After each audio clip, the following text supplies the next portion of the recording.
Morning. You are the best because you're here.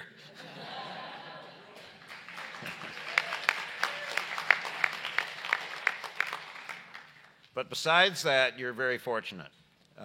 This is going to be a fabulous panel. I'm Peter Edelman. I'm a professor at Georgetown Law Center, and I'm a very, very proud member of the ACS Board of Directors, and I was the chair for a couple of years, so I feel very connected and totally pleased that I have that opportunity. I got involved with ACS actually at the beginning when Peter Rubin was walking the halls of Georgetown Law School where we were both teaching, and if you know Peter, that meant that if your door was open, he came in. And it was like you couldn't, right? So I've got this. I got to teach in 5 minutes. So I was the fingernail of the smallest finger, and involved in that way. And over the years, I had a chance to participate in panels like this. So, but I don't have to tell you how wonderful ACS is. And I'm delighted that, and not of course at all surprised that we're having a discussion like this, as we've had in one form or another in timely ways over these years, about how the legal system and lawyers can play an important role in improving the lives of all Americans. And of course, this panel could not be more timely. More and more Americans see the growing gap between rich and poor as a great threat not only to our country but to the world. I'm sure you saw just last week, New York Times poll found that nearly 6 in 10 Americans said government should do more to reduce the gap between the rich and the poor. Next line, there were a bunch of people who thought that was a problem, but whose answers to the problem weren't exactly what people on this panel would say, and that is part of the challenge. Yes, there's a problem, and we have the better ideas of what to do about it. But the momentum is clearly building to do something about economic inequality, and I think all of us are going to end up more edified about what to do when we're through listening to what everybody says this morning. So I'm going to turn it over to Bob Borisage. Bob's my friend, is a founder and president of the Institute for America's Future and a co-director of its sister organization, the Campaign for America's Future. The organizations, as many of you know, were launched by 100, I think they counted up until they had 100 and didn't take any more. Is that right, Bob? Could have had 1,000. Prominent Americans to develop the policies, the message, and issue campaigns to help forge an enduring majority for progressive change in America. And really, those of you who know Bob and know the organizations, they are a very, very important force for progressive change in our country. So, Bob, take it away. Thank you. And an applause for Peter. His leadership through the years has really been exemplary. So we live in a populist moment. The other day on the campaign trail, a presidential candidate said the following, and I quote, "The rich and powerful, those who walk in the corridors of power, are getting fat and happy. If you come to Washington and serve in Congress, there should be a lifetime ban on lobbying." He embraced the, quote, "spirit and the mojo of Occupy Wall Street," saying that the movement had to be re-energized and redefined because, quote, "income inequality is the new racism in this country. It's the next thing we need to topple with a civil rights movement," unquote. That was not Bernie Sanders, who's now drawing big crowds across the country with his populist oratory. That was the very right-wing conservative senator from Texas, Ted Cruz, whose wife had just taken a leave of absence from Goldman Sachs to join him on the campaign trail. Populism is the next new thing in American politics. The reasons for that are pretty clear. The Great Recession, the financial collapse, shattered the shibboleths of the old Washington consensus. Even Alan Greenspan, the maestro, former head of the Federal Reserve, admitted there was, quote, a flaw in his worldview. And now we're in the 6th year of a recovery in which the 1% have captured essentially all of the income growth of the last years, and the middle swath of America both earns less and has less wealth than it did when President Obama came to office. Productivity's up, profits up, CEO salaries soaring, but workers are not sharing in the growth. Now, this inequality is combined, as always. Once you get into Gilded Age extremes, it gets captured by politics too, and we have Gilded Age corruptions. We're now in the midst of the 2016 money primary, which is really has turned into a very shameless process with people who want to be president of the United States essentially strutting their stuff in front of billionaires and millionaires, who will decide which one of them will be viable in the primary fights to come. Most Americans, not surprisingly, do not agree with Justice Kennedy that corruption is simply pure bribery, the quid pro quo of an illicit transaction. Most believe that Washington is corrupt, and how could they not? 4 out of 5 think that big money has too much influence in our politics, and that their legislators are essentially doing, for most of their time, spending their time paying off their donors, not representing their voters. So today we have a panel to begin to talk about this new inequality and the role of the courts and the Constitution in the arguments that have just started to begin. And what I will do here, a little housekeeping, I'm going to introduce each one of them in turn very briefly. Their more extended bios are in your packets.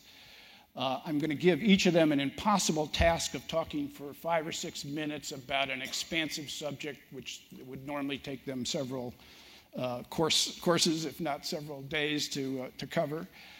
Then we'll engage one another, and we'll take questions from the floor. To ask a question, there are index cards on your tables. Write your question on the index card, lift it up so that the volunteers can see it and pick it up, and they'll select the ones that we ask. This is being taped, so please put your cell phones on mute.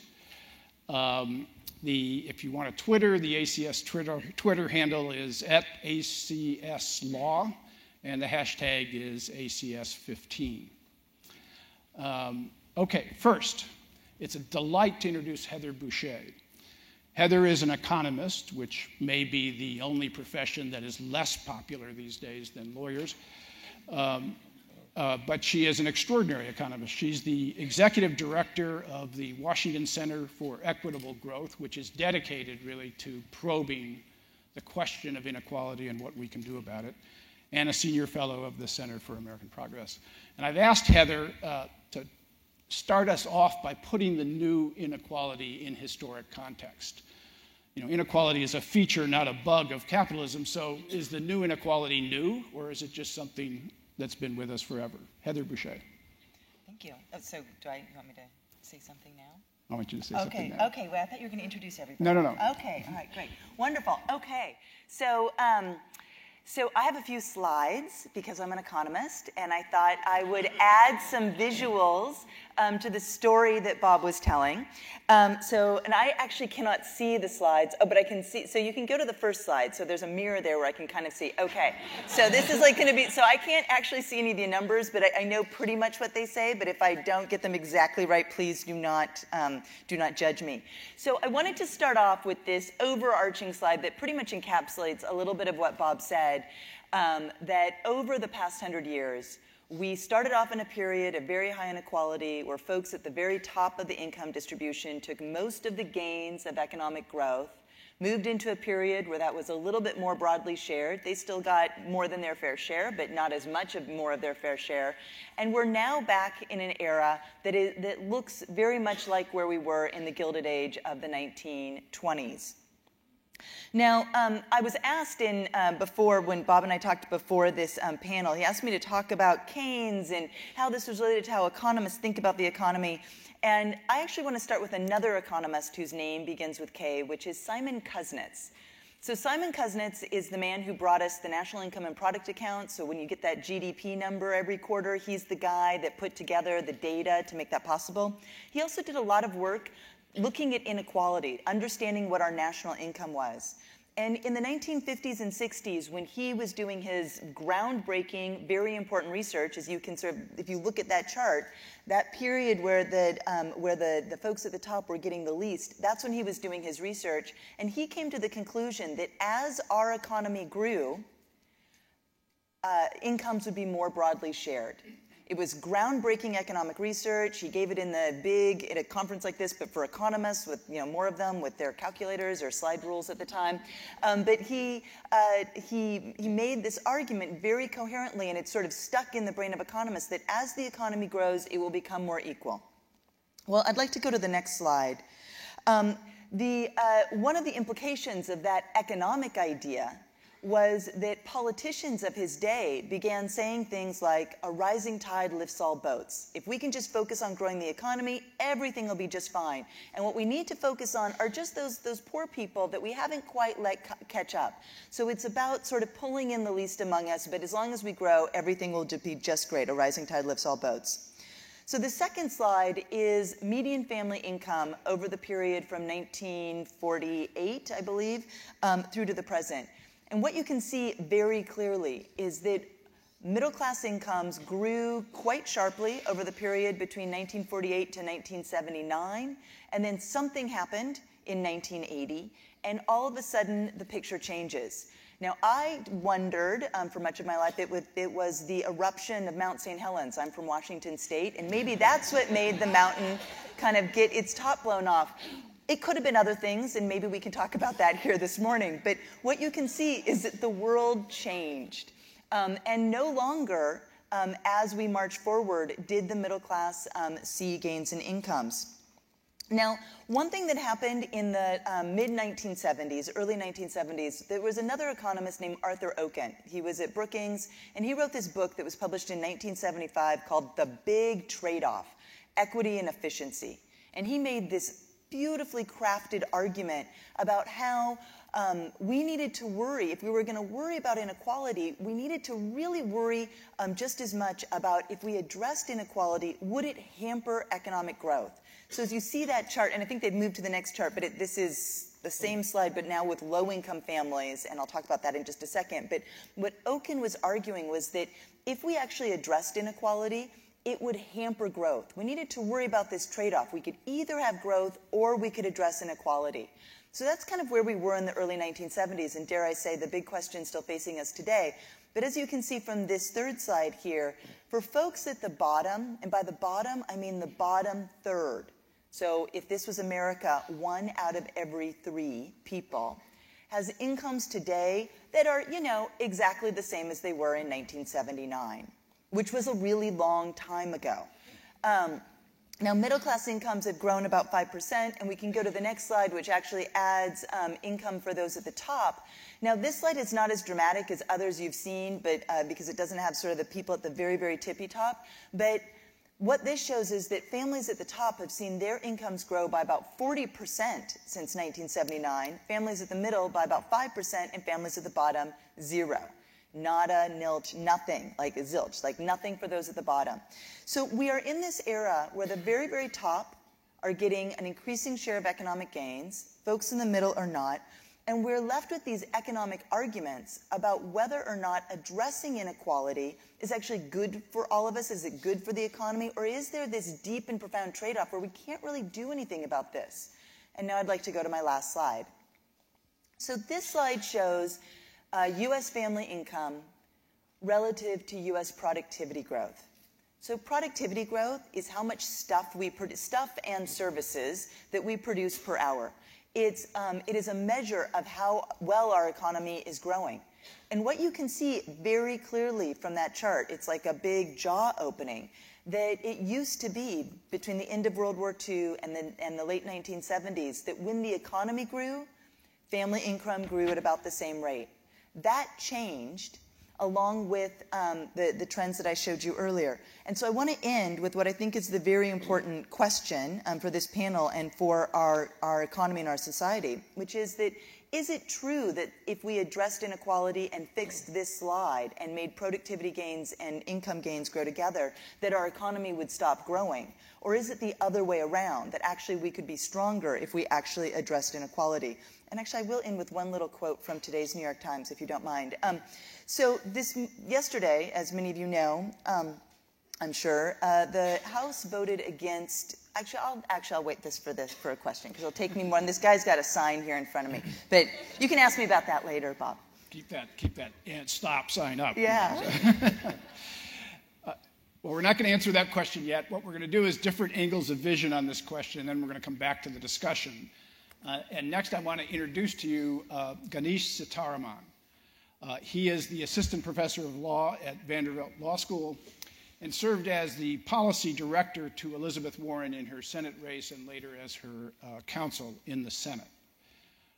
And Ganesh, you've written that we are headed back into a new era of constitutional conflict over economic issues after a period in which really the focus of the big arguments has been around social issues in many ways. And one of the interesting parts of your argument, you quoted your former boss saying that means we've got to think about judges in a different way. We've had these huge arguments about, are you a pro-abortion or an anti-abortion judge? Where do you stand on civil rights? But whether you're a liberal Democratic judge or a conservative Republican judge, all of the judges essentially, almost without few exceptions, come from a corporate law background. And if we are headed into an era of constitutional debate about economic issues, do we need a different kind of screen for how we think about judge? Ganesh, curious. Thanks so much. And thank you all for coming this morning. I also want to thank Caroline and everyone at ACS for putting this together, and everyone at the hotel for all the work they've done to make this work. It takes a lot of people to get a conference like this going, and very grateful for all of your work. So as Bob said, I want to make a bold prediction. And there's lots of risks in making bold predictions, but it's more fun than making timid predictions where there are no risks. And the bold prediction is that we are entering a new era in our constitutional history, an era of new kind of constitutional debate, and in which the critical battles will be as much about economic issues as they have been about the so-called culture wars that I think most people think have sort of defined the last generation of constitutional debate. So why is this? And I think the first place to start in making this kind of historical arc argument is actually with Heather's first slide.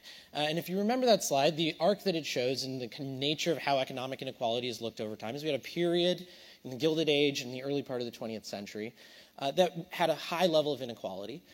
Then we had an area which some people have called the Great Compression, in which there was a long period of relative equality, growth, and a rising tide actually lifting all boats, GDP up, median family income up, median worker income up. And then we had this kind of unraveling over the last 35 years or so, where we've seen a lot of the inequality coming back and problems in the economy. And my argument is, in fact, we also saw a similar sort of arc in the kind of constitutional debates that we've been having. And this is obviously at some high level of generality. There were clearly constitutional debates about all issues during this whole period, economic, civil rights issues, cultural issues, and so on. But if we think about the real focus in the early part of the 20th century, there was a large movement around economic issues. We sometimes think of it as the Lochner era, but if we think about the populists and the progressives, there were debates about the income tax, about antitrust law that sounded in constitutional terms, not just terms about consumer welfare and efficiency.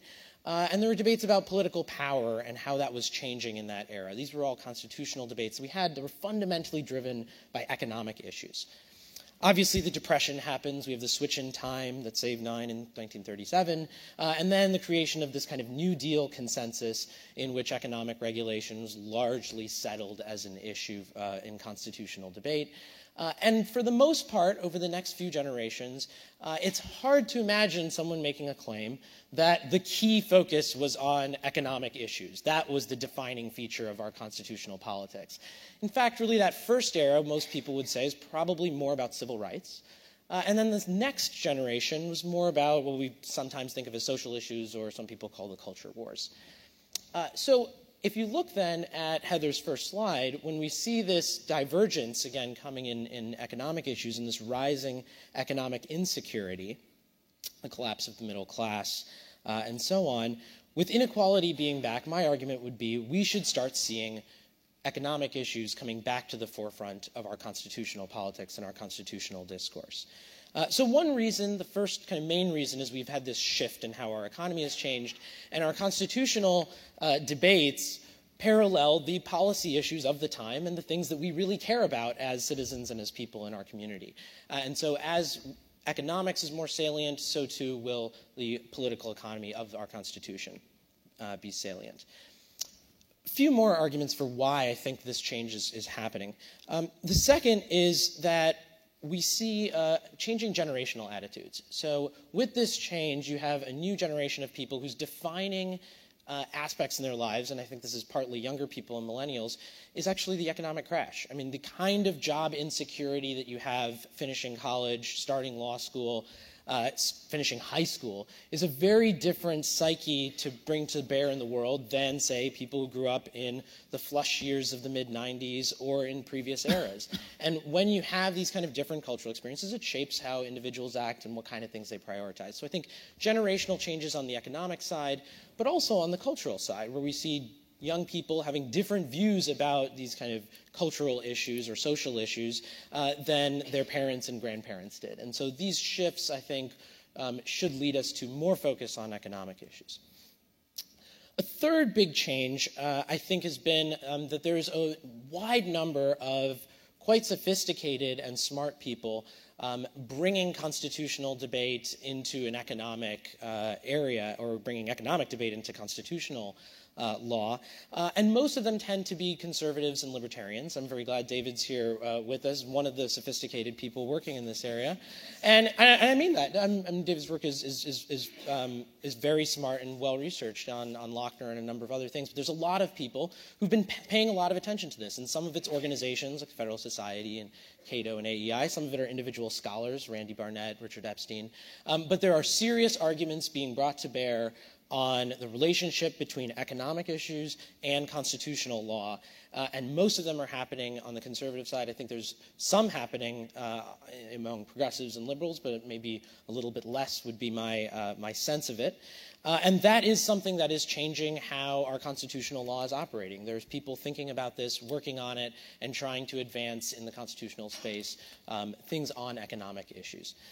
So these are some of the reasons why I think this is an aspect of our future, of our constitutional future. And so what does this mean?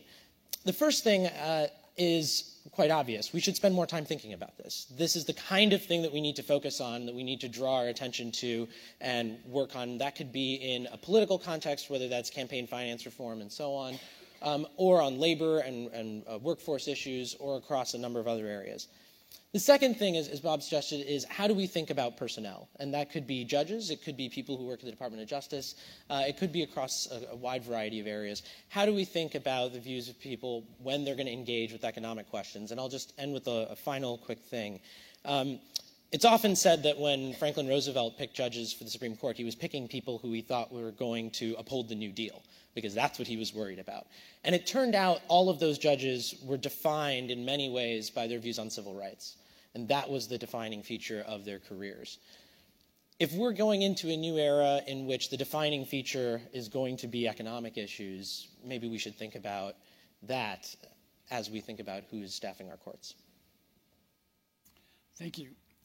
So now Sophia Lee, and we're going to turn and take a look at a centerpiece of, obviously, inequality, which is the rights of workers at the workplace. She is professor of law and history at the University of Pennsylvania Law School.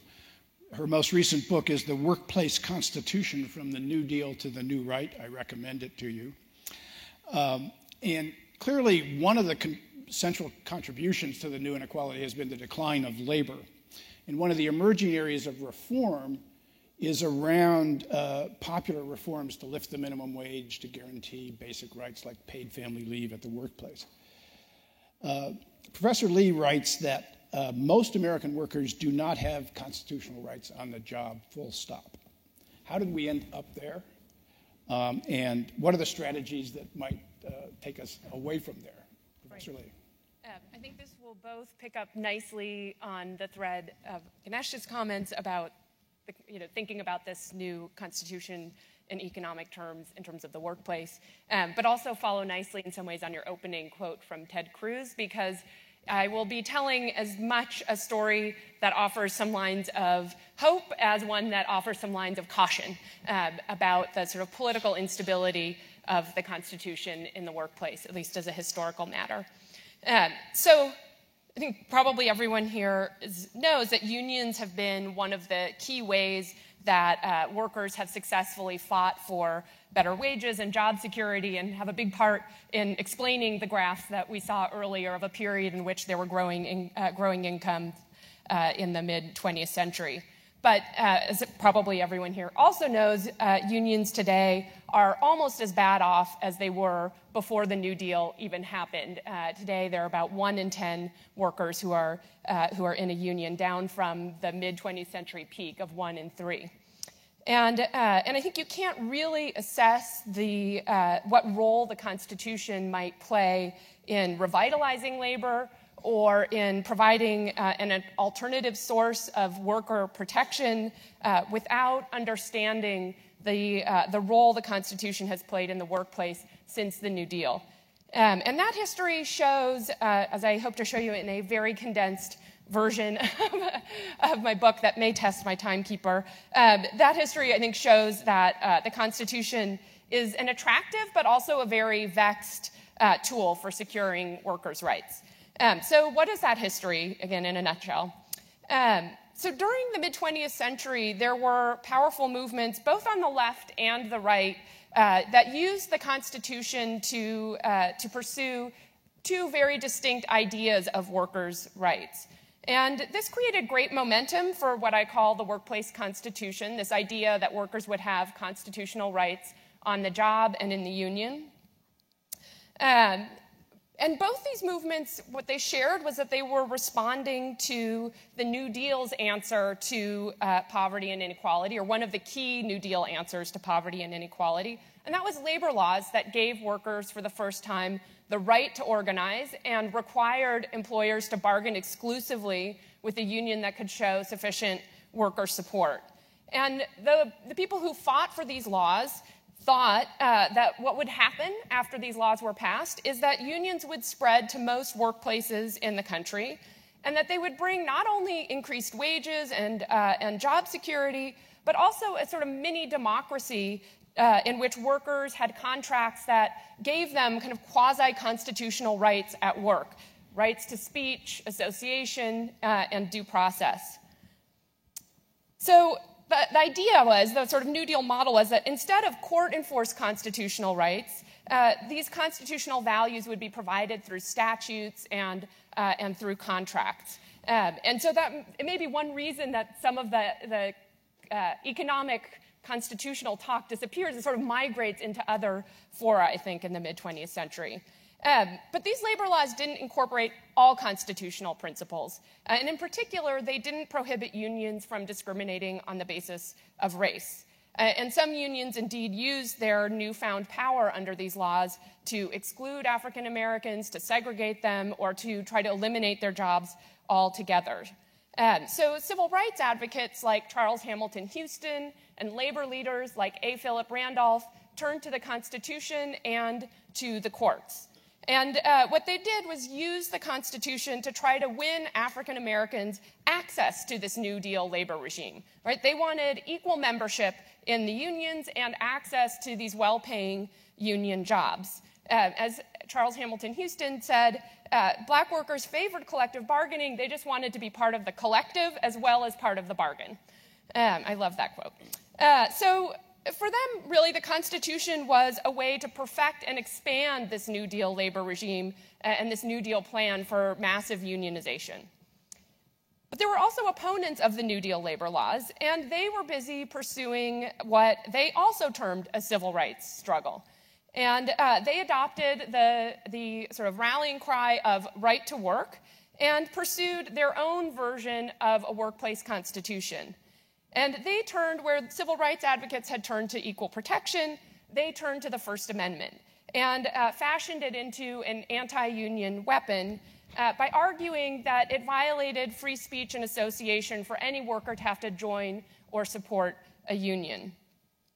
Now, these right-to-work advocates organized politically, but also, like the civil rights advocates, they pursued coordinated litigation in the courts that really rivaled and happened alongside the NAACP's better-known attack on public school segregation during the 1950s. So you would think this confluence of liberal and conservative efforts to win constitutional rights at work would increase their chances of success. And in fact, in the 1960s and 70s, both civil rights and right-to-work advocates push for workplace constitution met with some surprising success. But their efforts ultimately foundered on this very confluence. So the very fact that they were both pursuing his goal stymied it for both of them. And particularly for liberals, what happened was that civil rights and labor advocates ultimately backed away from the workplace constitution, in part to avoid hurting the very unions that black workers were trying to access and gain power and equality through. So this has left the workplace a surprisingly constitution-free zone for progressives. I just want to close by saying a couple lessons of this history for today. I think the idea of workplace constitutional rights is incredibly compelling. My finding in studies that I've done is they're so compelling that most workers today actually think they have them mistakenly. And I think with unions' decline, it's attractive to look to the Constitution as a possible antidote. And this could be to help workers organize by providing more robust speech and association due process rights than the labor laws have.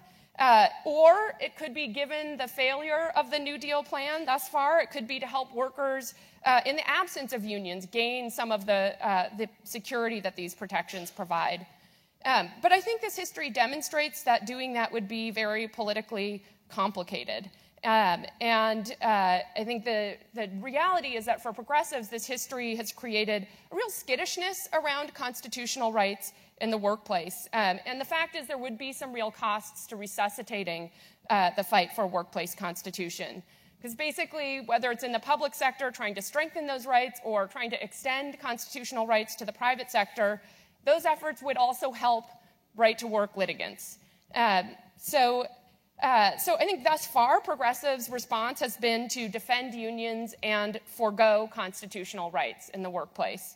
I think the state of unions today raises a tough and probably controversial but pressing question, which is at what point does that calculation need to be revisited? But I also think that on a hopeful note, regardless of how you answer the question in terms of the courts, concern about helping the right-to-work cause in the courts doesn't need to prevent progressives from harnessing the really compelling rhetorical power of the Constitution to mobilize popularly and legislatively to try to secure more protections for workers in the workplace. So we're putting a lot on the table. We're looking at this from different angles of vision. And I think it's important to get a sense of the scope of the kinds of arguments that get teed up in this new period as we start to think about how we go forward.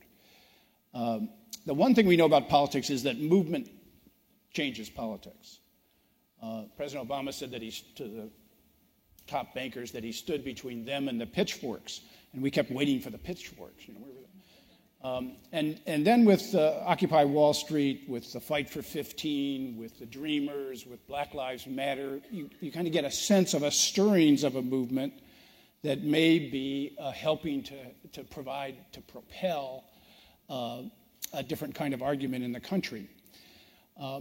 The civil rights movement was the kind of, for progressives, surely the model on an effort that combined demonstrations, litigation, and legislation to dramatically change our constitutional view of rights.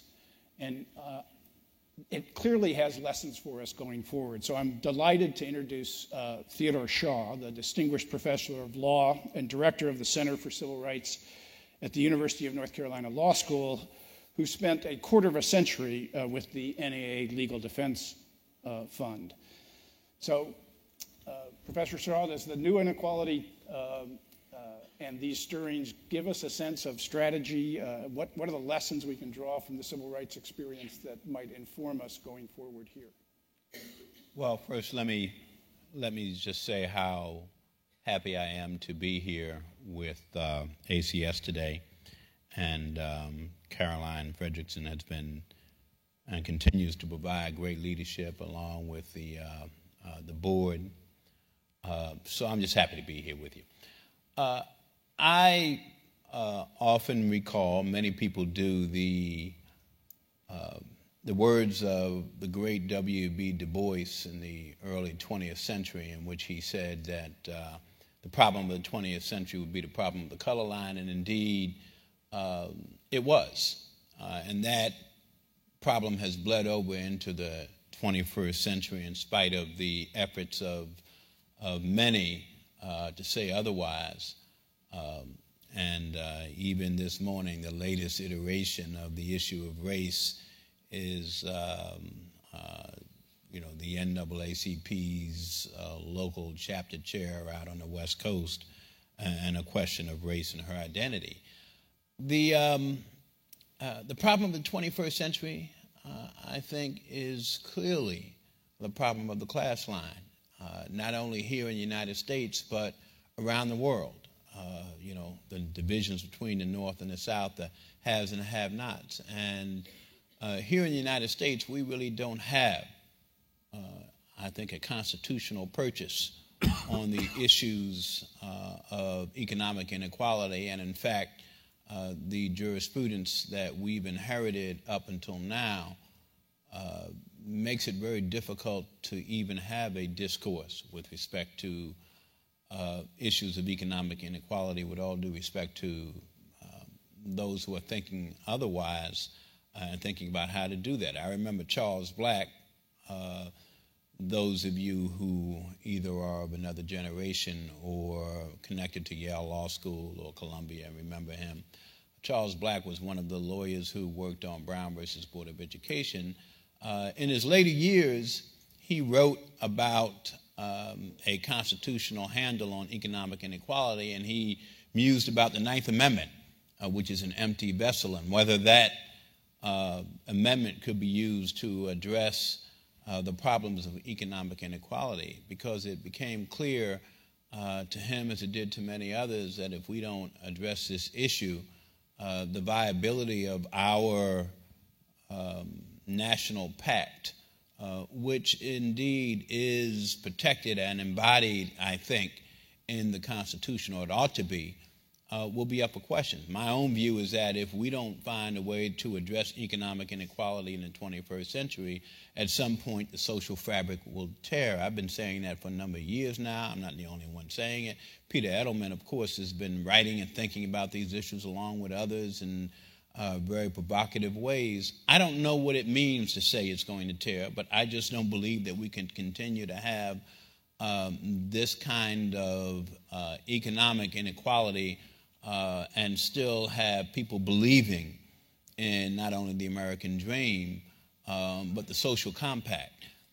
When we ask about the civil rights movement and what lessons we've learned, I think that it's a mixed story. Those of us who became lawyers, many of us were inspired by Brown versus Board of Education, the work of Charles Hamilton Houston and Thurgood Marshall and that band of lawyers, most of whom are gone. I was up in New York the other night honoring Jack Greenberg, who is 90, turned 90 in December.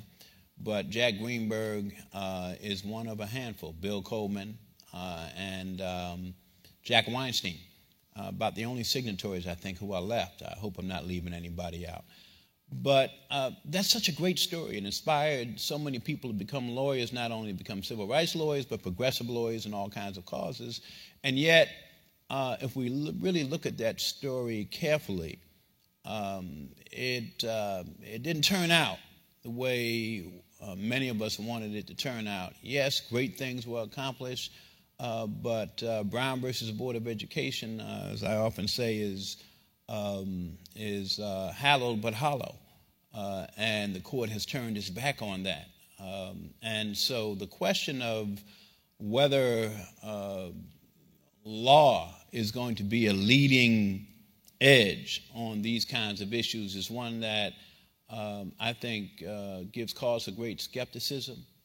Yes, we've been able to take the law, bend it against its natural instincts, and use it for progressive causes. We have to continue to do that. But even more importantly, I think we have to believe in movements, political movements, on-the-ground movements, Occupy movements, movements that really are grassroots in origin.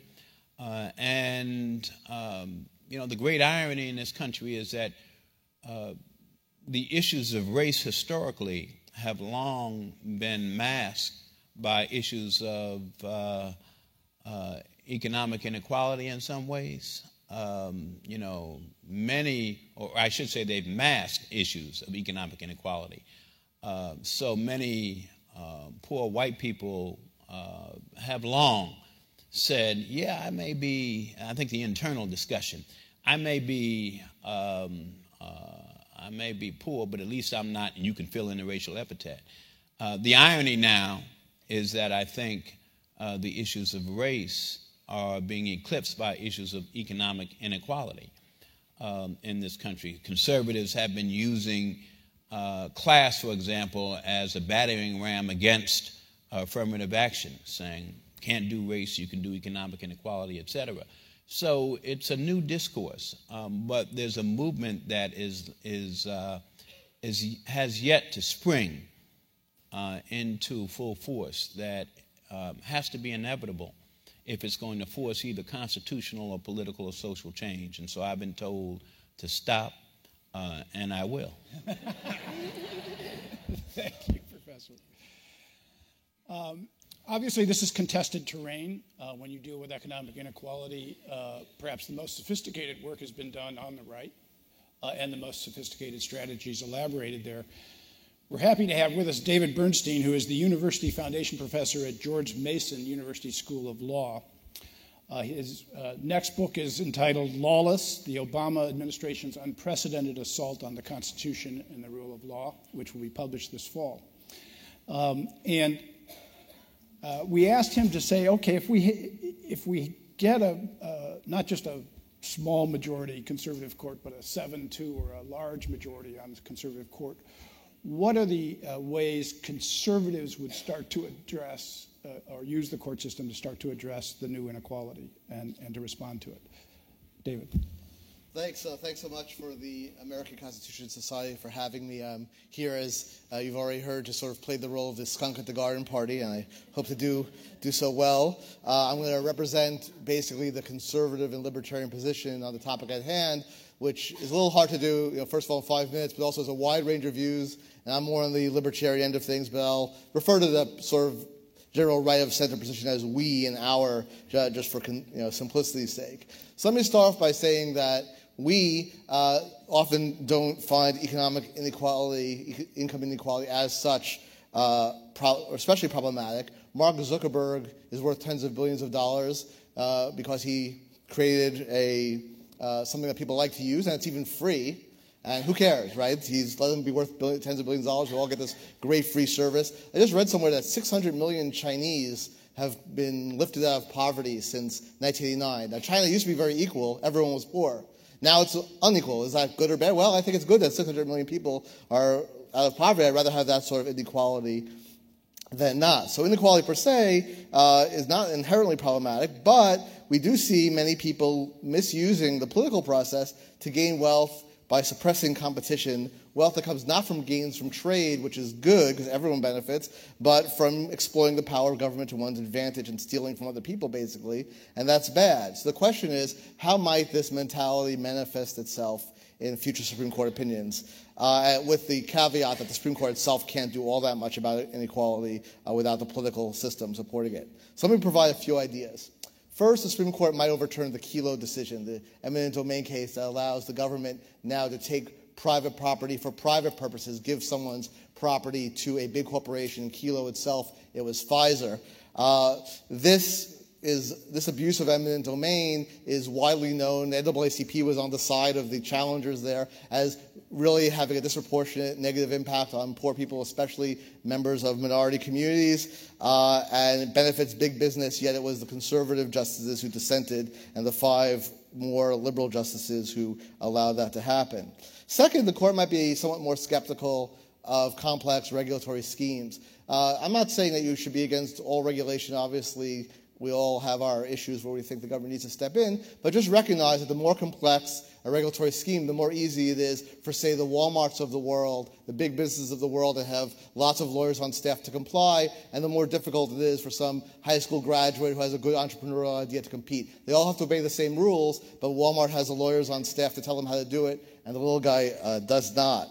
Third, the younger generation of conservatives and libertarians, less concerned with judicial restraint than their predecessors, seems to be generally on board with the Institute for Justice's economic liberty agenda. This involves trying to remove barriers to entry, especially licensing laws that require years of education and training for jobs that don't require education and training, have nothing to do with public health or safety, African hair braiding, casket selling, flower arranging, and so forth and so on.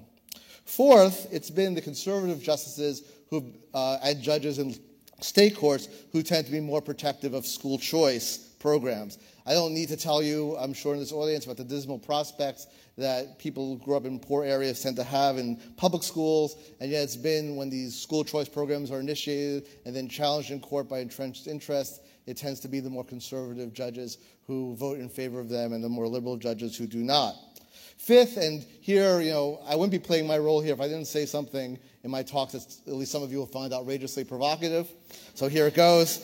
I think a conservative court's greatest skepticism of affirmative action in the lead higher education, like the lawsuit going on against Harvard now, like the University of Michigan lawsuits back in the early 2000s, would actually reduce inequality, and for a complex reason. And the reason, very briefly, is that, well, first of all, I think affirmative action itself, even if you're a strong supporter, will only really reduce inequality in the best case scenario by a relatively small amount. After all, to be eligible to apply to Harvard, to have any chance of getting in, you already have to have a fair amount of human capital, let's say, right? So you're not doing, so that person would be going somewhere if not Harvard. But let's look at law schools, just to give a good example that many of you are intimately familiar with. The ABA has decided, and decided this 100 years ago or so, to keep people out of becoming, to stop people from becoming lawyers, that to become a lawyer, unlike everywhere else in the world, you must first get an undergraduate degree. That's expensive and time-consuming. And that puts all sorts of nonsensical rules on law schools that make law school itself much more expensive than it needs to be. Those of you who are paying law school tuition now, I can guarantee you at most of your schools, if the ABA didn't exist with this accreditation process, you'd be paying half as much, if not less. And finally, once you actually are able to get through college, get through law school, borrow all that money, pay down all that, you then have to pass a test, which is actually designed to make sure not too many people pass it. So we don't have too many lawyers. So then if you ask the ABA, which I have, well, how do you justify all these barriers to entry? Oh, well, we don't believe in barriers to entry. We force law schools to have diversity in admissions. So we're the good guys. Which is odd, because then you say, okay, well, you've required diversity in admission. Do you then track to see whether these students actually graduate law school and pass the bar? Oh, no, we just care about admission. And yet, somehow, this distracts everybody from the way that the ABA itself puts this incredibly expensive, long process in becoming a lawyer that nowhere else in the world has. And it's really effective in silencing critics on the progressive end who should be outraged by how difficult it is to become a lawyer, how expensive. And of course, the more difficult you make it, the longer it takes, the more expensive it is, the harder it is for people who start with lower resources, less human capital, less familial wealth to become lawyers. Thank you. Thank you.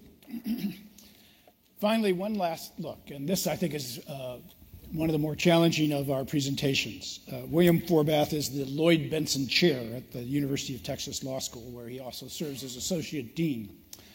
He argues that progressives are on the wrong track. that we have essentially, since the New Deal, argued that the Constitution doesn't deal with economics. That should be left to the political branches, and courts should get out of the way.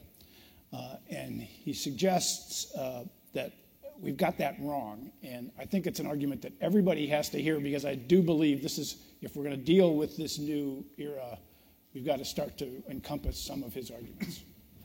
Well, thank you, and thank you to Carolyn, thank you to Devin, thank you to David for being the skunk in the garden. Let me start with a point on which David and I agree. The Constitution really can and should be understood to make substantive demands on our political economy. How we govern economic life, the distribution of wealth and opportunity, are constitutional concerns, not just policy issues. Where David and I part company is how we understand those demands. Let me start with some history. This isn't the first time Americans have been caught up in a crisis of the American dream. Mounting inequalities, shrinking opportunities, these have been recurrent crises in our history.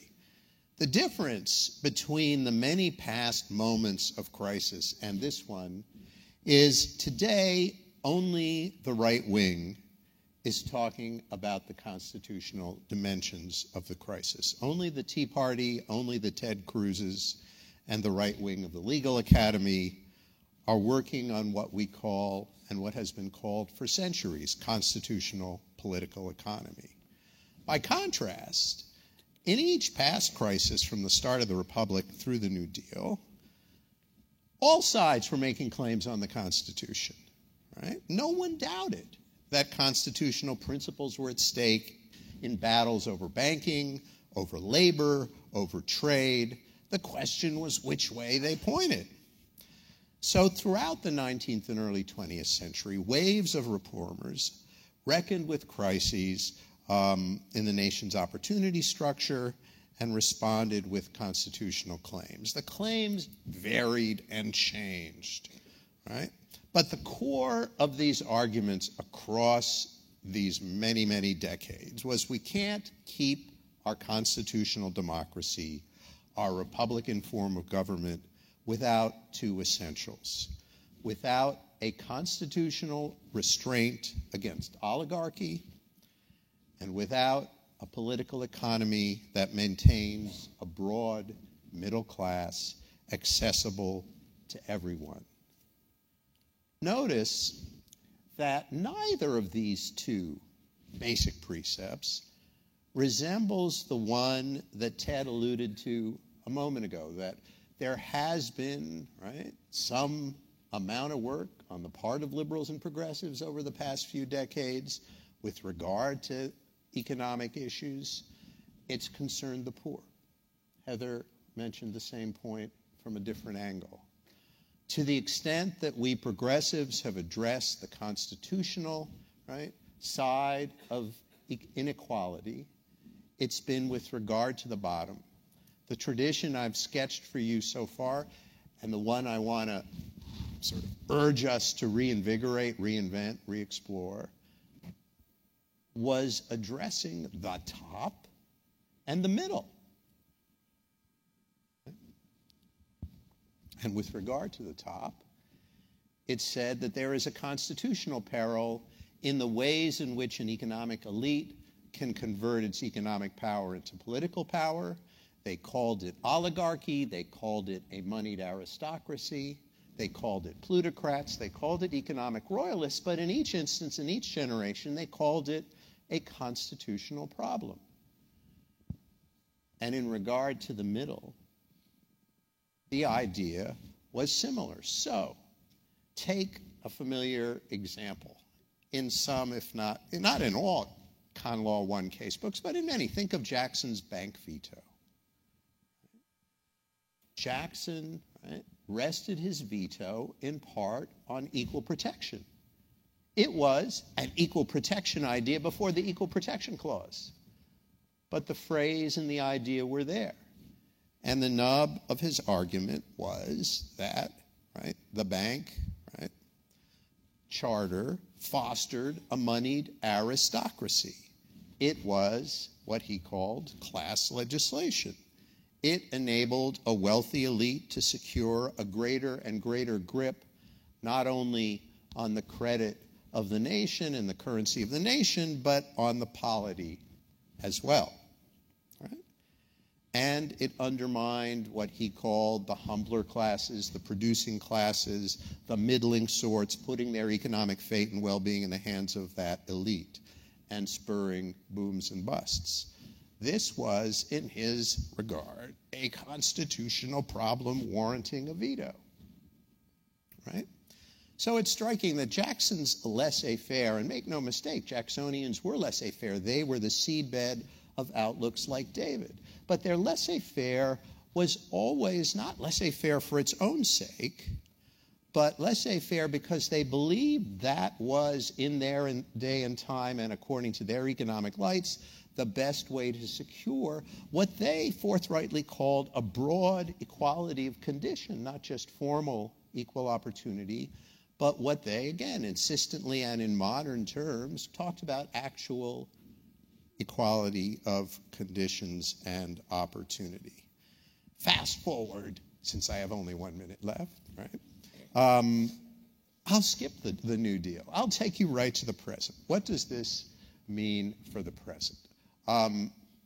Obviously, altering the tilt of our political economy is not chiefly work for the courts. Courts have an important role, and I'll flag that in 30 seconds.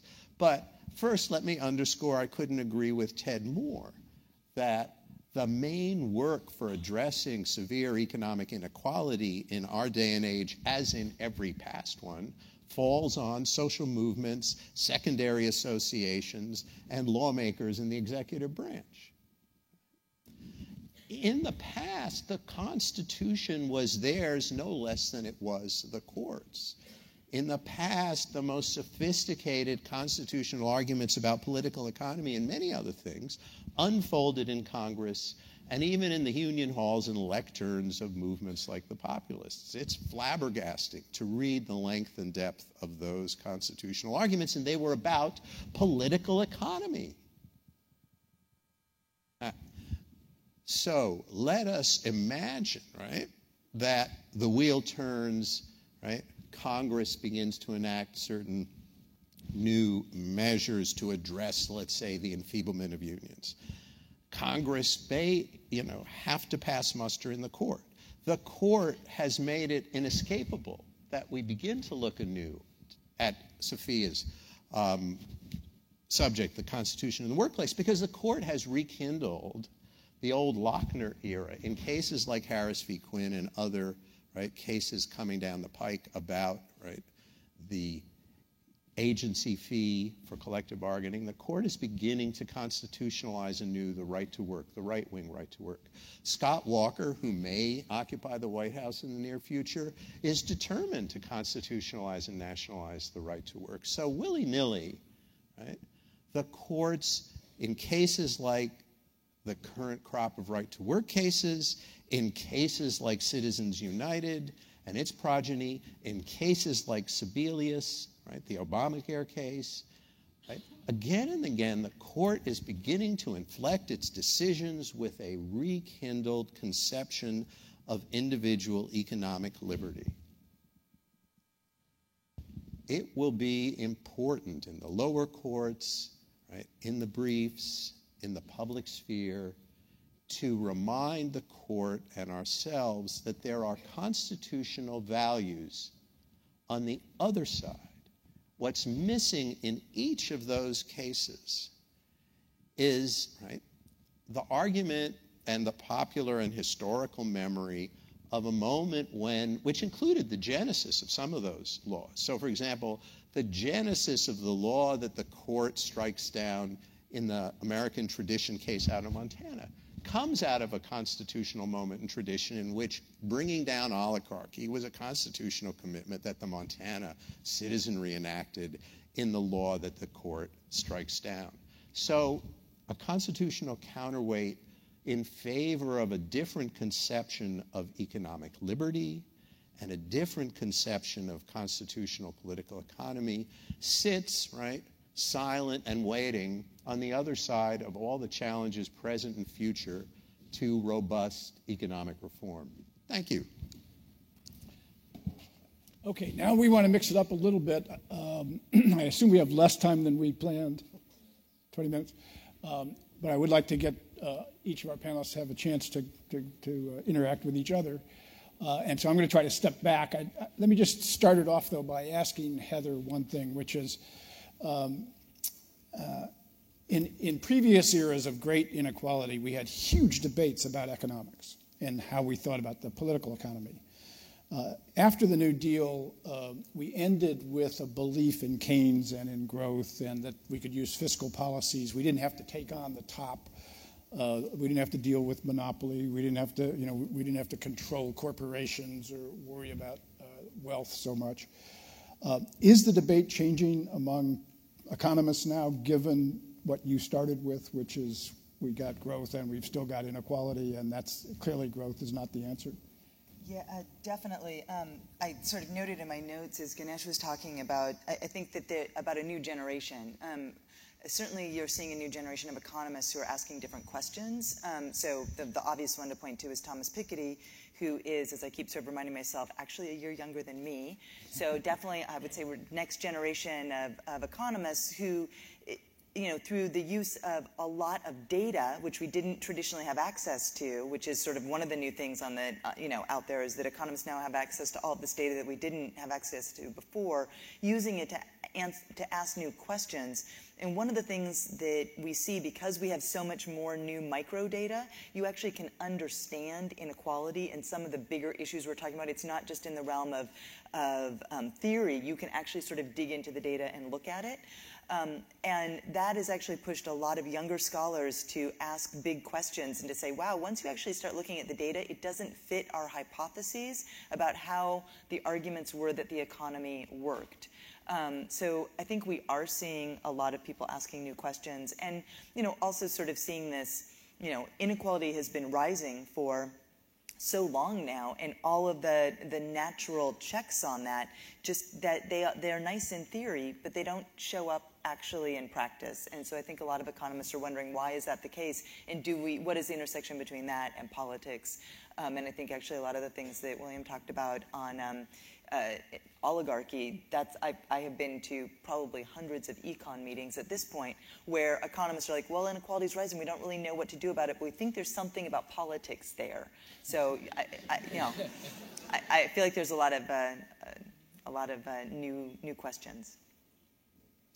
And of course, the court goes the opposite way on money, politics, and corruption on that side of the spectrum of politics. How do we bring that back into your sense of a new era of constitutional argument around economics?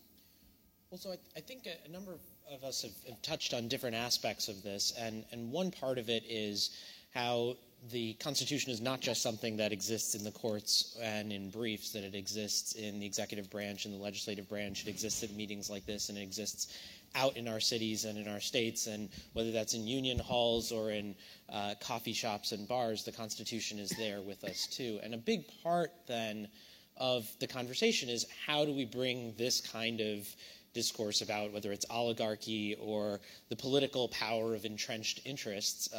And this is something that actually, as David said, both sides in some ways can agree on, at least portions of this debate, because as David pointed out, part of the problem is when big, powerful actors use government in order to help their own interests.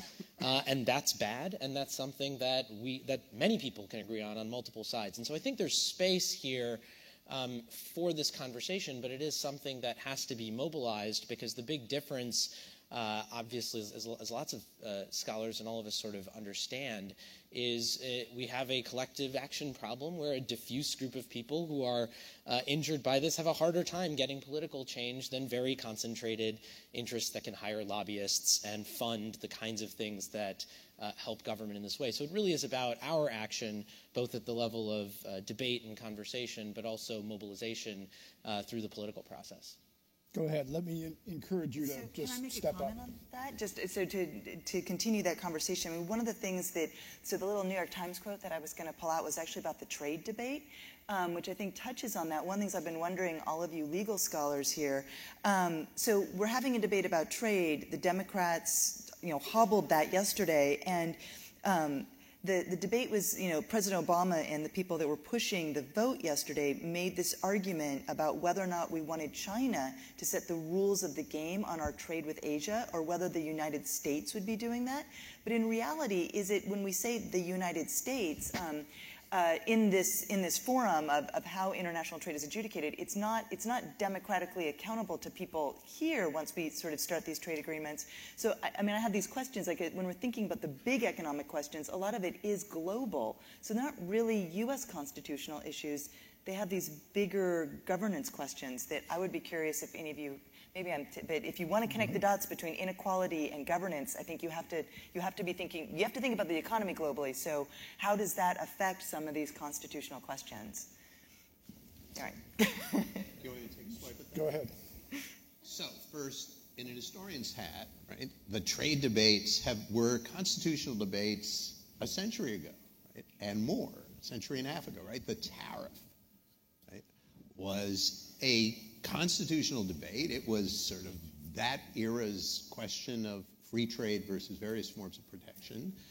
And proponents and opponents alike talked about the impact of the tariff on, right, the distribution of wealth in the nation, right? Would this heighten inequalities? Would it, even if it engendered a certain kind of growth, lead to the immiseration of some and the enrichment of many? Those were considered substantive constitutional issues, but always entangled with, in ways that are beginning to percolate up again today, right, issues of the separation of powers, right, and the authority of the branches. Right? They didn't take the same form, and I won't get deep into the weeds about how they shaped up then, but look at how they're shaping up now. Right? David Gruhl at, am I pronouncing his last name right? Ganesh? Mm-hmm. Yeah? Oh, Graywall. Mm-hmm. Graywall. So David is blogging like crazy about the separation of powers, democratic accountability issues, attending the fast track. And what remains to be done, but will certainly, if Ganesh is right, begin to happen, is that as we sort of weave together the institutional, right, and accountability issues with the distributional ones, we'll find ourselves talking constitutional political economy once more. And the fact that it's a global issue is nothing new. I wanted to say something on a different tact. And I don't think that we can have a conversation about economic inequality and the Constitution without at least mentioning San Antonio versus Rodriguez. There, the Supreme Court made clear that, at least with respect to the 14th Amendment, it does not recognize economic status or poverty as a suspect classification. Now, that analysis, of course, is one that harkened back to footnote 4 on Caroline Products, which the Supreme Court has basically trashed and abandoned anyway. But I do think that we have to recognize that Rodriguez sits out there as a constitutional impediment. Now, with the change of court, a lot of things can happen. That begs the question whether those things should happen in that way. And what I mean by that is that the Supreme Court has recognized that the 14th Amendment applies in ways that many of us didn't foresee or anticipate. So, Bush v. Gore. I never knew the 14th Amendment would speak to the issues of Bush v. Gore. I still don't understand it, but they used it. The 14th Amendment... But it didn't set a precedent, so don't worry. Didn't set a precedent, that's right. The 14th Amendment may be interpreted very soon in a way to speak to constitutional protections under the 14th Amendment for LGBT people The point is that the Constitution says what the Supreme Court says it means. Notwithstanding that, I don't know that the best way to address this issue, I'm not saying it shouldn't have anything to do with it, but to address this issue of economic inequality is through the Supreme Court. Yes, I'd be happy to see San Antonio versus Rodriguez overruled. But I think it's important that, as corny as it sounds, that the American people engage in a political and social discourse about income inequality and what it means, and in fact, what we want our Constitution to mean. We haven't had a constitutional amendment in a long time, and I'm not sure that this is going to be the way this issue gets constitutional purchase. But I know that if we don't have a political discourse and a movement, as we've talked about, that the kind of recognition that we need on this issue of income inequality, that changes who and what we are as a country and how we see each other, maybe doesn't change it, maybe goes back to what we said we believed in, isn't going to come about. So I wanted to raise up San Antonio versus Rodriguez as an impediment. We have to talk about it, but I don't know that that's the best way ultimately to bring about the change that we want on this issue. Can I pick up on Ted's comment and then try to bring it around back to the global, how does the domestic constitution have anything to say about these global economic issues? So I just want to second or third or fourth the point that whatever way in which we want to try to make the Constitution bear on these economic justice questions, it's going to have to come from the ground up. It's not just going to come from filing a fancy brief in the Supreme Court. And here I think the history of conservative mobilization can be instructive, and I want to bring to mind maybe a little-known historical character, but Cecil B. DeMille, Hollywood mogul. Those of older folks in the room probably remember him. Younger folks may not. But he was not just a Hollywood mogul, but also the first right-to-work litigant. And when he brought his right-to-work constitutional claims into the courts in the 1940s, he literally got laughed out of court. I mean, people just thought he was crazy to say that when he gave money to the union to spend on political issues, somehow his speech rights were implicated, right? Well, when he lost, what he did was mobilize. His plan was to create a political movement.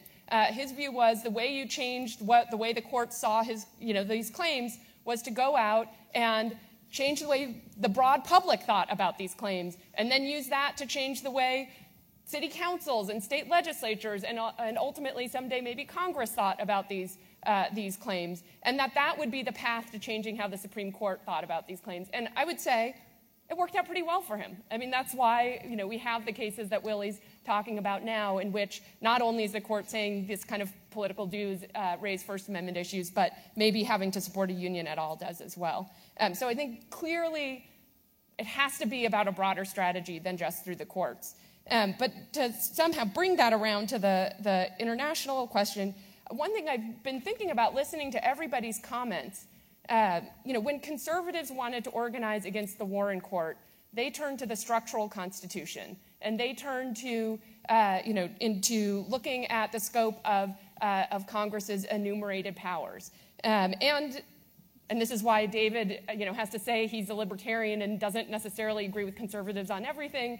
They also really work to try to trim back individual rights, the sort of jurisprudence of individual constitutional rights.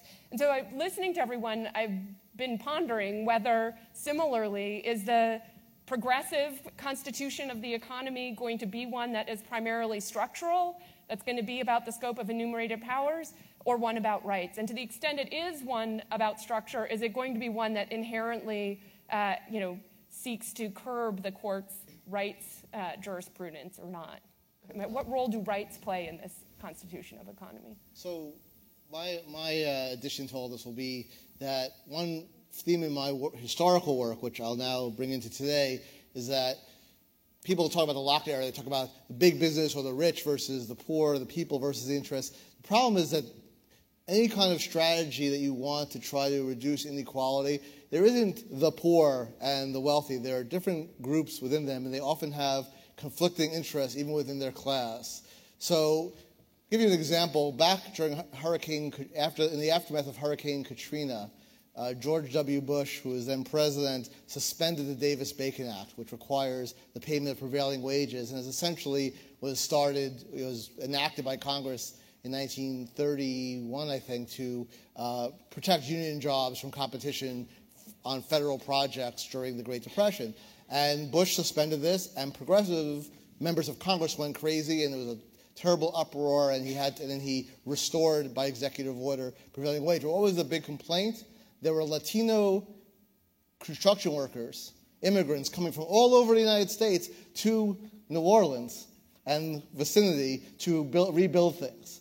So you had the domestic labor constituency that wanted this, and their complaint was, well, we have too many immigrants and Latino, especially Latino immigrants, coming to take these jobs. Well, those are two different constituencies for the progressives. Same thing with trade.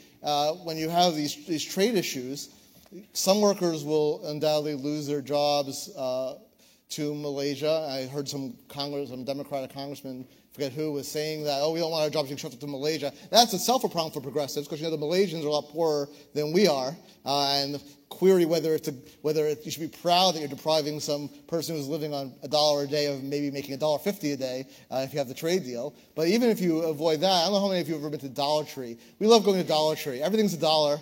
We have 3 kids. We bring them there. Like, take whatever you want, right? Because it's only $1, and we can afford it. For other people, though, most people we go see there. This is how they afford stuff. They are able to buy, or it's remarkable. If you've ever been to Dollar Tree, stuff that costs $8, $10, $12 in CVS or Safeway, you can get for $1, and it's fine. It's fine. They have very strict safety standards, and all the stuff, of course, is made in China, made in Malaysia, made in these poor countries. Poor people rely on these cheap things to survive on their low incomes, and if you restrict trade, you may be saving a few jobs here, but you're also going to be raising the prices of this stuff.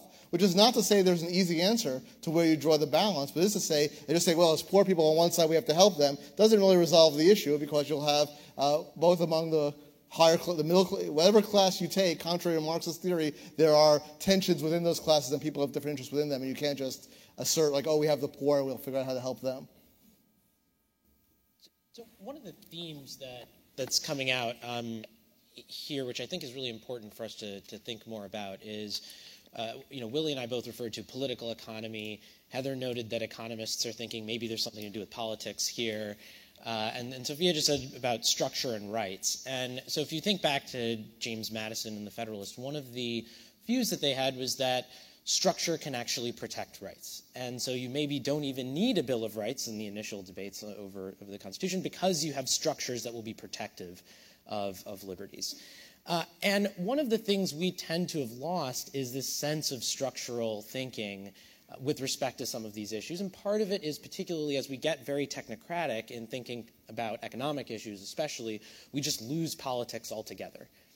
And part of the theme I think that we've seen here is the kind of bringing back of politics into economic conversations, where we actually have to have debate about politics and values. And so when you say something, when the old progressives talked about oligarchy, that's not just about economic efficiency or gains from trade or Pareto optimality or something else. It's actually a political comment that is integrated into an economic conversation. That is something that we are in some ways hostile to almost because we have a kind of appreciation for deep technocratic arguments. And I think that is one of the challenges institutionally. It's something that, for example, all academics deal with, because you get very siloed and have to be specialized and so on. And it's something that people in practice deal with, because, again, you be specialized and work in narrow areas. But bringing that back to the broad level of values and politics is part of the challenge and part of what the older movements did very, very successfully. One might actually say that it's about embedding markets. It's about thinking about the fact that markets are always embedded within societies rather than the other way around. I mean, and I think, we could have a long debate, David, about each of the examples that you brought up sort of about the economics, but I mean, one way of kind of reacting to some of this is that we have moved away from an era when we were thinking about what was happening in the economy as the rules of the game being set by a democracy, which means that allowing people who live in communities all across America to have some say about what those rules are. You know, one of the examples that I come back to a lot in sort of the work that I do that's happened recently, and I don't know the name of can't remember all the names of all of the cases or people, but I work on paid sick days, and in Wisconsin, Milwaukee was the first city to enact, by a ballot initiative, by over 60% of the voters in Milwaukee wanted to implement paid sick days in their community. So that's democracy, right? And then the state stepped in and said, yeah, you all can't do that in Milwaukee. We're going to take away your right as a city to make determinations on labor standards. And so these questions about what labor standards are, what we want our communities to look like, what kinds of goods and safety, you know, in terms of the products that are sold, all of these are decisions. They're fundamentally economic decisions, but they have to be embedded in some of these bigger questions. But I just wanted to say something very quickly in response to David's point about the complexities of class, his point being that it's just not rich and poor. You know, I take that point, but increasingly right now, it really is the uber rich and everybody else. That's all. The 1% and the 99%. So let me go to some of the questions from that you've offered us. First is on the collapse of the antitrust law. Robert Bork was defeated in 1987, but since then the court has basically embraced his antitrust theories. Please comment on the collapse of antitrust law and how that relates to this question. So antitrust was not originally about consumer sovereignty. Antitrust was not originally seen as a technocrat's field. Antitrust had a thick constitutional dimension. It was wrought into dozens of state constitutions as constitutional change, an amendment. And it was understood by the Congress that enacted it and the courts that first elaborated it as being about precisely the intersection of political and economic power. It wasn't alone about the problem of competition or prices. Right? It was understood as a constitutional good to safeguard what were called small producers or middling sorts. And if you go back and read the first sort of 1890s opinions on the court's part, it's still in that register, right? That it is both an economic problem that runs to safeguarding what was then understood as a broad middle class, which was a propertied middle class owning productive property, was seen as at once a necessary good in a fair economy and a necessary good in the polity as well. And until we reinvented the middle class in new terms, right, for a sort of large industrial era, that was the conception.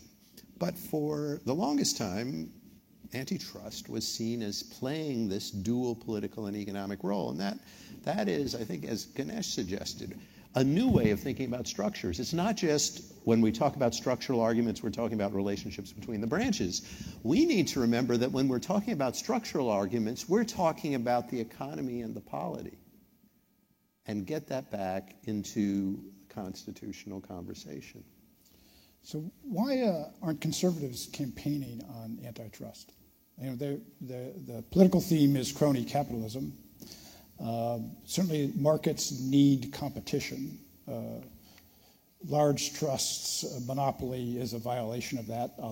Oligopolistic markets are a violation of that. Yet it does seem that conservatives have been part and parcel of the collapse of antitrust, which has also been true among liberals, I think, driven by the global economy in the sense that everything had to be big to compete. Yeah, well, one interesting thing, and it goes against the theme of my talk, is that it was the most conservative justices who dissented in the Board of Dental Examiners case last term, this current term actually, it's still going on, where basically the dental board is preventing local people from saying, "I'm just going to whiten your teeth. I don't need to know about fillings and oral and gum disease and whatnot." And it was the more liberal justices overall, I think it was 6-3 or 7-2, who said, "Well, this violates the antitrust laws." The conservatives said, "Well, we should stay out of this." I think Thomas and Scalia had sort of the traditional, we stay out of all economic issues. That may be a generational thing. My sense is that the younger generation would be more likely influenced by movements like the Institute and institutions like the Institute for Justice. As far as antitrust more generally, I think there has been, I think Willie's right that historically that Bork really pulled a fast one on everybody by claiming that antitrust was about consumer welfare, which it was not. In fact, a lot of conservatives 100 plus years ago were big fans of antitrust. For example, we want to preserve the Main Street businesses against chain store competition. The problem is that conservative economists tend to be very free market oriented. They say, well, who cares about we want Walmart. Walmart, like I suggested before, Walmart gives lots of stuff at cheap prices to the poor and enhances consumer welfare, and it's better if you could buy the hammer for $3 at Walmart. It's a lot better for everybody than to have Joe Smith, the Yeoman hardware store owner, charging $8 for it. And in between, so there's a natural, I think, political constituency among conservatives of the, sort of middle-class business owner, but they've been trumped ideologically, I think, by the free market aspects of it. So here's a question. Except for Ted Shaw's reference to the Ninth Amendment, the arguments thus far have, in the conversation, give us no theory of the Constitution, that the Constitution requires a greater degree of economic equality. Is there one? The struggles in the 30s were whether the legislative branches had the power to move towards greater economic equality, but is there a theory that says the Constitution requires it? Is there a constitutional ban on oligarchy or a constitutional right to the middle class? Do we have a theory of the Constitution that goes directly to the question of economic equality? Part of what's changed is that when these issues arose in the periods that we've gestured toward, the notion that things were needed for the Constitution without being required by them in our sense of the word. Things were needed for the Constitution to endure and flourish that you couldn't cash out in court, right, with a rights claim. In that respect, it was a moment of structural thinking of the sort that I mentioned a moment ago. So the sharp distinction we draw between what's good policy and what's a constitutional command, right, would be anachronistic if you tried to, what Cass Sunstein calls constitutive commitments on the one hand, like a measure of well-being for all Americans, right, a limit on inequality. Cass would say, not a constitutional issue, but a constitutive commitment, maybe fraying around the edges, maybe evaporating, but it ain't and never was a constitutional command, and we fool ourselves if we think otherwise. He's half right and half wrong.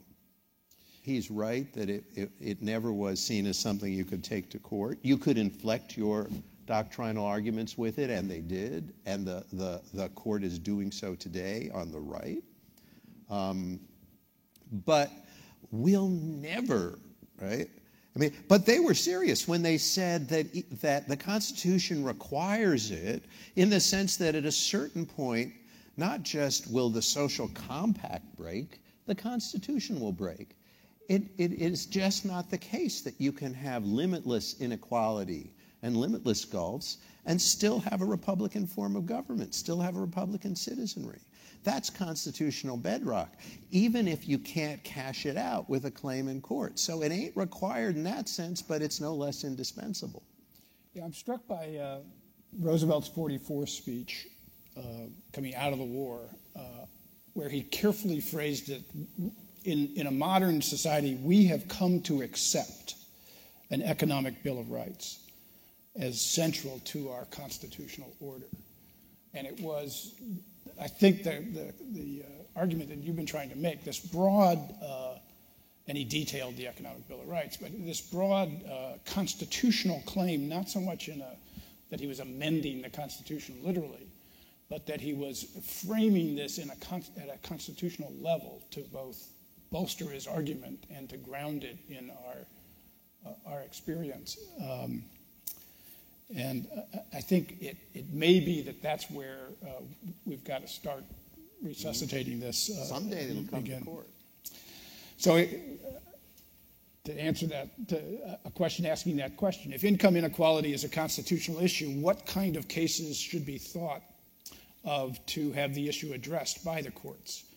What kind of facts or issues would be frame a case? Who would be the plaintiffs? Well, let me try this again with respect to that question. I wouldn't even begin to think about trying to fashion those kinds of cases with this court in this time. I think the work that has to be done is political work.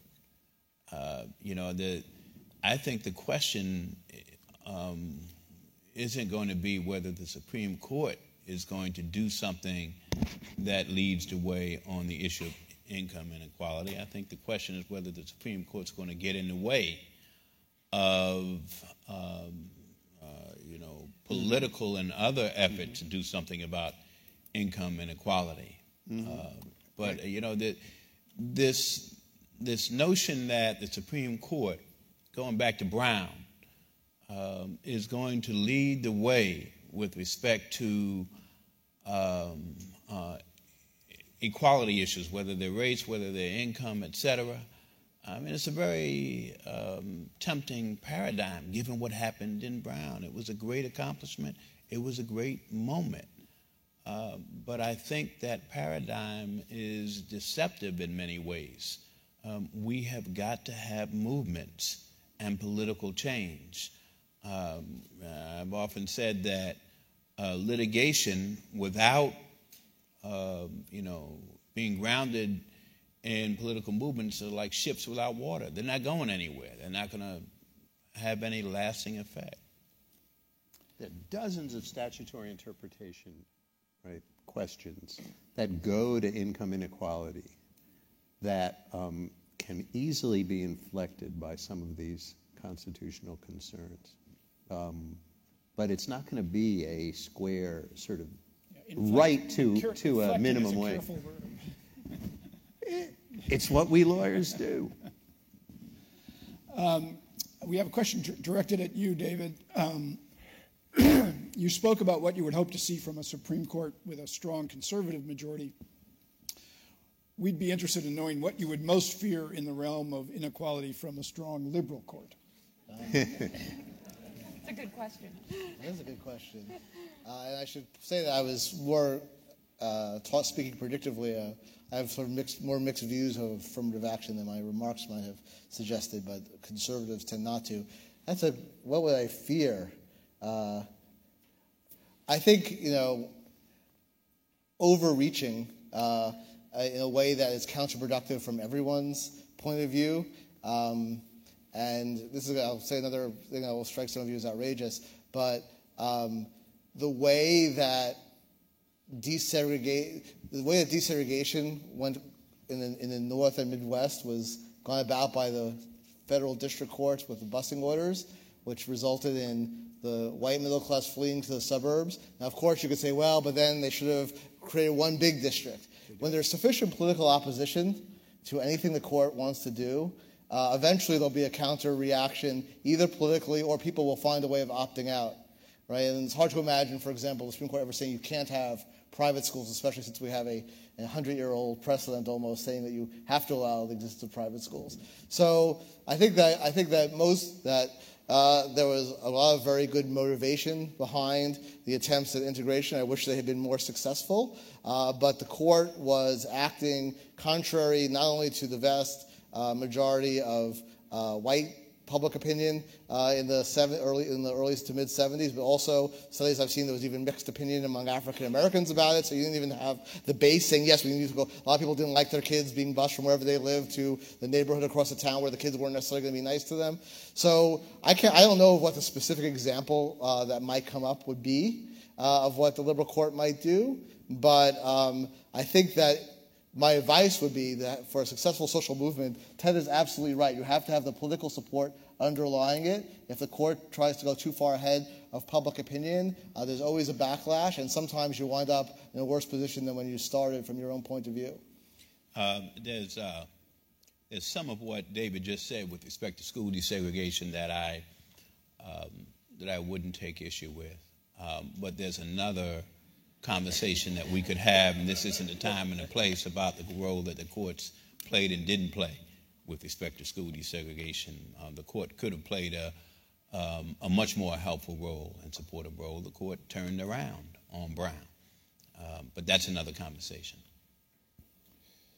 So a specific question on the private workplace. How does the Constitution re-enter the private sector workplace? What is the state action hook? So historically, the state action hook, the way both the right-to-work movement and civil rights advocates tried to reach the private sector workplace was through regulation. And the arguments were that whether it was the ways that the labor laws empowered unions, or more generally the ways in which workplaces were regulated, licensed, could be that a particular industry had to seek a license from the federal government or from a local government. These were all hooks to say that that workplace now was infused with sufficient state action to bring the Constitution to bear. And these kinds of arguments, these are sort of the broadest types of state action arguments that were out there in the mid-20th century. And interestingly, they got much more sort of traction than we realize now. But one of the reasons we are unaware of the traction they got is because they got their greatest traction in administrative agencies, not in courts. So the courts generally, Justice Douglas was sort of the standard bearer for these broad theories of state action, but he was largely alone on the court, and by the 70s, he even was joining narrow state action decisions saying, okay, I get it, I admit defeat, I've lost on this score.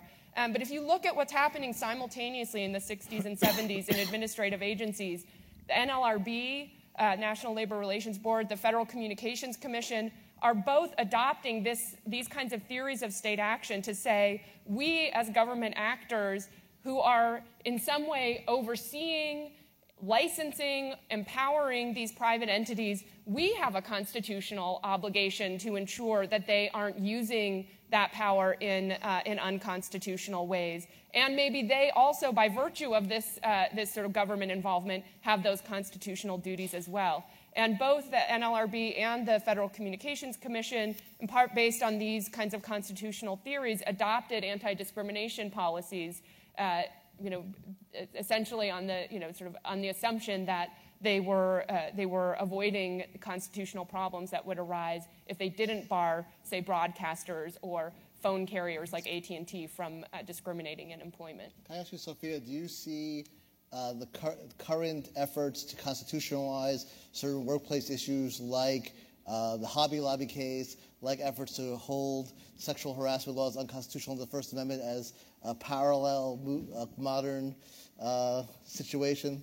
Well, so most of that, that's also like what's happening with disparate impact. The move is to use the very fact of federal laws themselves and what they impose on the workplace to create the state action hook. So it's less there. I think the state action problem is less evident. There you have certain forms of government regulation of private sector workplaces, and that is the state action. It's not. Nobody's trying to argue that the employer themselves are state actors or reach, to try to reach orthogonal, orthogonal issues or issues outside of whatever the government, the federal law is doing. So I don't, as a sort of doctrinal matter, I don't think they're parallel. But I think as a sort of broader political matter, they are yet another way in which you can see that I think at this moment in time, conservatives have been much more effective at harnessing the Constitution to get at issues in the private sector workplace than progressives have been. So 2 questions on equal protection. One is, if you assume a group of people who have high incomes, net worth, low taxes, because they're based on investment income, make large contributions to politics, control who runs for office for the most part, with a group of people who are very poor, left with very low incomes based on very bad hourly rates, lack personal access to private transportation, horrible public transportation because of state and local budgeting decisions, don't make political contributions, can't get their calls returned from congressional offices, and seldom vote because they don't think it's going to make much difference. Is there an argument the latter group has been discriminated against on the basis and denied equal protection under the laws? Can I throw an econ answer into that? And then somebody who actually can talk about the equal protection piece. So there's some research out there now, a growing body of research that shows, it's actually from political science, that inequality is associated with political outcomes. And one of the interesting sort of nuggets that is kind of stuck in my head is that and I believe it's Marty Gillens who has conducted this research with a number of his co-authors, that if people at the top of the income spectrum aren't for something, it doesn't actually pass into law, which means that it could be that everybody is for it and then it passes, or just people at the middle and the bottom are for it. But if we don't have the elites, then you don't actually have this policy, this idea passing into existence. And that, to me, is an answer to that question, which isn't so much about equal protection, but it is about, how money actually affects what happens in our democracy. So, can anyone frame an equal protection argument here? Can I just do one more, what is probably really frustrating to the audience, because I feel like they're pushing us to come forward with some concrete legal arguments here, and we keep dodging, and I'm going to dodge again, which is just to say, but it's a hopeful dodge, right? I mean, to say, can you make this argument? Well, of course you can make this argument, right? I mean, to think that you're bound by whether or not there's precedent out there that, that says that this is going to today be a winning argument in court is not the answer to whether you can make this argument. If you look at social movements across time, right, they have not only mobilized politically, but their lawyers have, you sort of start with a sense that there's a constitutional grievance. It doesn't have to be articulated in a particular legal, doctrinal form. You start with a sense of a constitutional grievance, and then good lawyers who've worked with these movements try everything. They try everything, and they see what sticks, and they see where they get a little traction, and then they build on that. I mean, so there's not like there needs to be the sort of already, ready to go, ready to put in your brief, and you're going to go to the court and win kind of argument. I think what we're all saying here is we need to create those arguments, but you make that road by walking. It's not just waiting, sort of imminent in the air to be grasped and just written down today. And if I could just add one thing to that, I mean, I think the points, yes. And I think that I was put on this panel to sort of help make the argument that the economic reality has changed. And so if the world around us has changed and the way that is influencing politics and power has changed, then we need to be rethinking those arguments. So it may also require understanding all the different ways that the old rules just they're not working and they don't apply, or they've been distorted in ways that are unrecognizable to us. And don't focus only on the federal courts.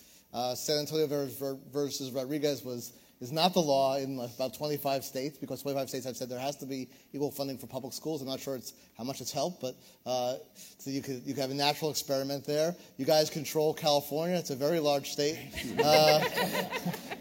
overwhelmingly, and they're doing all sorts of interesting, creative things. So the opposite of what they're doing in Kansas. Make the arguments to the justices that Jerry Brown will appoint, and see how they fly. And they have their own courts, and they can do whatever they want without the Supreme Court telling them not to. This is very savvy advice. Thank you, Dave. Thank you, Dave. I just want to say that the 14th Amendment Equal Protection Clause doesn't sit out there disembodied. It's just equal protection, that concept. Of course, there's the requirement of state action. Nor shall any state deny any person equal protection of the law. When you add that into that question, you see another level of difficulty and complexity. And then, of course, there's the question of standard of proof, whether it's going to be intent, et cetera, and who's responsible for this inequality that we see.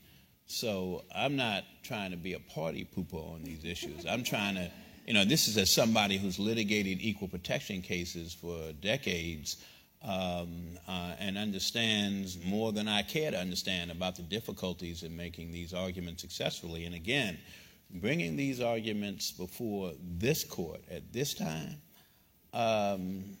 you got to think more than twice. But nevertheless, right? So let me take one of the questions from that was given to us and follow up on that, which is, okay, is there an equal protection argument before the California Supreme Court on the state action that taxes income from investors at dramatically lower rates than the income from that people that do work for a living make? Is there an equal protection argument that would reside there? In California, all things are possible. Be careful what you wish for. Right? I think even in the federal sphere, some of the elements of that great hypo, right, are beginning to percolate into our thinking about equal protection and disparate impact. Right?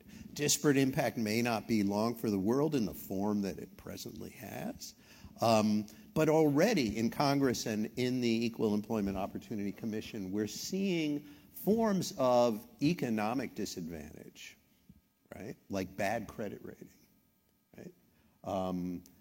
Efforts to prevent, right, an automatic refusal to interview someone as a job applicant in virtue of his or her credit rating is being seen as at once a disparate impact issue in the old racial sense and an economic injustice that rises to the level of equal protection concern. The simple fact that people of color are the miners' canaries in our kind of economic crisis is bringing about, right, convergences in forms of economic disadvantage that we hadn't thought for generations as being constitutional problems. I have a stop in front of me. Thank you all for your attention, your patience, your activity. I want to thank the panelists. They're terrific.